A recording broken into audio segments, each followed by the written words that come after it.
ბოლო წლებში პოლიტიკური პარტიების რიტორიკამ და წინასაარჩევნო სტრატეგიებმა, რომელიც დასავლურისა და ქართულის ხელოვნურ დაპირისპირებასა და შეუთავსებლობაზე იყო აგებული, უდაოდ გააძლიერა საზოგადოებაში არსებული სკეპსისი ევროკავშირის მიმართ. ანტიდასავლური კამპანია ბოლო 20 წელია ერთი სცენარით მიმდინარეობს ბევრ პოსტსაბჭოთა ქვეყანაში. გასული საუკუნის 30-იან წლებში ბოლშევიკური პროპაგანდა გარყვნილი დასავლეთისაგან მომდინარე საფრთხეებზე დღესაც ისევე აქტუალურია, როგორც ერთი საუკუნის წინ. თუმცა ანტიდასავლური განწყობების გასაძლიერებლად საზოგადოებაში არსებული ჰომოფობიის გამოყენება აღარც ისე ეფექტურია. 2016 წელს ვიზგის მიერ ჩატარებულმა კვლევამ აჩვენა, რომ ერთ-ერთ ყველაზე ძველ ანტიდასავლურ ჰომოფობიურ მითს თითქოს ევროკავშირში გაწევრიანებისათვის საქართველო ვალდებული იყო დაეკანონებინა გეი ქორწინება გამოკითხულთა მხოლოდ 8.5% იზიარებს. მიუხედავად ამისა, ბოლო წლებშიც კი ანტიდისკრიმინაციული კანონის მომხრე მოწინააღმდეგეთა სპეკულაციები ძირითადად სწორედ გეი ქორწინების გარშემო ხდებოდა. არაერთმა პარლამენტარმა, რომელმაც მხარი დაუჭირა კანონის მიღებას, პარლამენტის ტრიბუნიდან დააზუსტა საკუთარი პოზიცია გეი ქორწინებასთან მიმართებაში. შემდეგ კი თავად ხელისუფლებამ გადაწყვიტა პრევენციის მიზნით კონსტიტუციაში სათანადო ცვლილებების შეტანა ოჯახის დეფინიციასთან დაკავშირებით. ამგვარი სპეკულაციები უკიდურესად ნეგატიურად აისახება LGBT ადამიანების მდგომარეობაზე, მაგრამ მნიშვნელოვან გავლენას ვერ ახდენს საზოგადოების გეოპოლიტიკურ ორიენტაციაზე. იმ ადამიანთა ჰომოფობიური განწყობები, ვინც ევროკავშირთან და ამერიკასთან უფრო მჭიდრო კავშირის მომხრეა, მნიშვნელოვნად არ განსხვავდება ევრაზიულ კავშირში გაწევრიანების მომხრეთა დამოკიდებულებებისაგან. ამ პარადოქსზე პასუხს კვლევაში გამოყენებულ ღირებულებათა სკალასა და საგარეო ორიენტაციას შორის კავშირის არარსებობა იძლევა.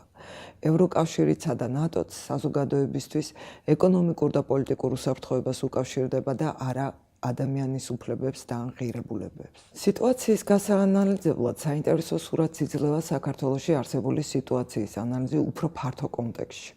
ბოლო 30 წლის განმავლობაში LGBT ჯგუფის უფლებრივი მდგომარეობა, ისევე როგორც საზოგადოების დამოკიდებულება ჯგუფისა და მათი უფლებრივი თანასწორობის მიმართ, მნიშვნელოვნად შეიცვალა მსოფლიოს სხვადასხვა ქვეყანაში. 2009 წლიდან ლესბოსელთა და გეების საერთაშორისო ასოციაციის ევროპული ფილიალი ILGA Europa ყოველწლიურად აქვეყნებს მონაცემებს ევროპის ქვეყნებში LGBT ადამიანთა უფლებრივი მდგომარეობის შესახებ. ILGA Europის მიერ შემუშავებული ინდექსი ფარავს ისეთ საკითხებს, როგორიცაა თანასწორობა და დისკრიმინაციის არარსებობა, სიძულვილით მოტივირებული დანაშაული და სიძულვილის ენა, გენდერის სამართლებრივი აღიარება, შეკრებისა და გამოხატვის თავისუფლება და თავშესაფრის ძიების უფლება.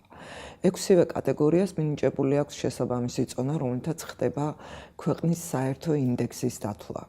აღნიშნული ინდექსის მიხედვით ხდება შემდეგ ქვეყნების რანჟირება და შესაბამისად არსებული თუ მიღწეული პროგრესისა და რეგრესის შეფასება. სამართლებრივი გარემოს თვალსაზრისით საქართველოს მნიშვნელოვანი პროგრესი აქვს ILGA Europას სკალაზე და რეიტინგის მიხედვით ნელ-ნელა მიიწევს წინ. ამავდროულად, ქვეყანაში არსებული მდგომარეობისა და პროგრესის გასაანალიზებლად ხშირად გამოიყენება ეგრეთ წოდებული რეგიონული კონტექსტიც. საქართველო და სხვა პოსტსაბჭოთა ქვეყნები, საქართველო და სამხრეთ კავკასიის ქვეყნები, საქართველო და აღმოსავლეთ ევროპის ქვეყნები.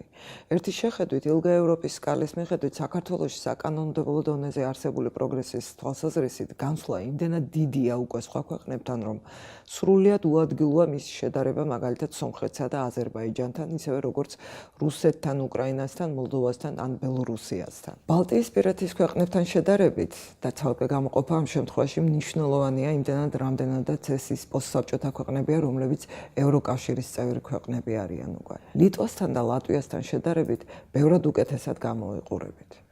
თუ აღმოსავლეთ ევროპის ქვეყნებს შევადარებთ, პოლონეთზე უკეთესი მდგომარეობა გვაქვს და ბალკანეთის ქვეყნებთან მეტ მსგავსებას ვამჟღავნებთ, ვიდრე პოსტსაბჭოთა ქვეყნებთან.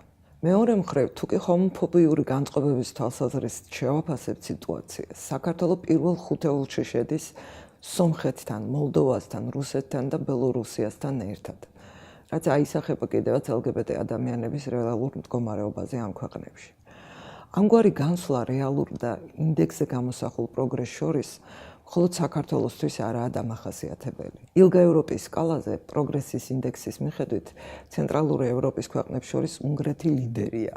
ქვეყანა, რომელში მიმდინარე მოვლენებიც ახალ თავის ტკივილად იქცა ევროკავშირისთვის. ბოლო რამდენიმე წლის ტენდენცია ნათლად გვაჩვენებს, რომ ქვეყანაში მიმდინარე პროცესები უფრო გლობალურ ჭრილში უნდა შეფასდეს. იქნებ ქვეყანაში არსებულ სკეპსისზე ევროკავშირის მიმართ ჰომოფობიაზე მეტად ისახდენს გავლენას, რომ მოდერნიზაციის პროექტთან დაკავშირებული სიკეთეები მხოლოდ ელიტურ ჯგუფებზე ნაწილდება და არა ისახება მთლიანად საზოგადოებაზე. ან იქნებ დღესდღეობით პოპულიზმისა და მემარჯვენე ექსტრემიზმის მზარდი გავლენა მსოფლიოში უფრო დიდ საფრთხეს ქმნის ქალთა და LGBT უფლებების თვალსაზრისით ქვეყანაში, ვიდრე პოსტსაბჭოთა გამოცდილება ან ორთოდოქსული რელიგიის მიმართება სექსუალობასთან.